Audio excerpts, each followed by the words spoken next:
আজ মা হঠাৎ করে বলছে মায়ের নাকি রান্না করতে ইচ্ছা করছে না। মাকে বললাম তুমি ছেড়ে দাও, আজ আমি কিছু একটা বানিয়ে ভাত খেয়ে নেব। আর এখন রাত হয়ে গেছে, কেউ বেশি খাওয়া দাওয়া করবেও না, তুমি রেস্ট নাও, আমি যা করার করে নেব। তারপরে কি রান্না করতে চলে গেলাম। এখানে আমি বেশি কিছু বানাবো না, হালকা একটু পেঁয়াজি বানাবো। এখানে আমি পেঁয়াজ ঝুড়ি ঝুড়ি করে কেটে নিয়েছি, তার সঙ্গে লঙ্কা আর ধনেপাতা দিয়েছি, হালকা একটু কর্নফ্লাওয়ার দিয়েছি আর চালের গুঁড়ো দিয়েছি। এখানে আমার চালের গুঁড়ো ছিল না, বাট আমি বেটে নিয়েছিলাম। তারপরে এখানে আমি তেল বেশি দিইনি, কারণ আমার তেল বেশি দিলে ভালো লাগে না। আমার হালকা তেলে ভাজবো, মচমচা হবে, ওটা আমার খুব ভালো লাগে। এখানে পেঁয়াজটা আমার একটু ধরে গিয়েছিল হালকা, দেখতে ভালো না হলেও কিন্তু খেতে ভালো হয়েছিল। লাস্টে আমি এটা ভাত দিয়ে খেয়েছিলাম, একটা কাঁচা লঙ্কা ভেজে নিয়েছিলাম।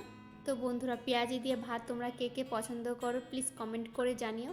আমার এই ভিডিও দেখার জন্য তোমাদের অনেক অনেক ধন্যবাদ। আজকের মতন এইটুকুই, টাটা।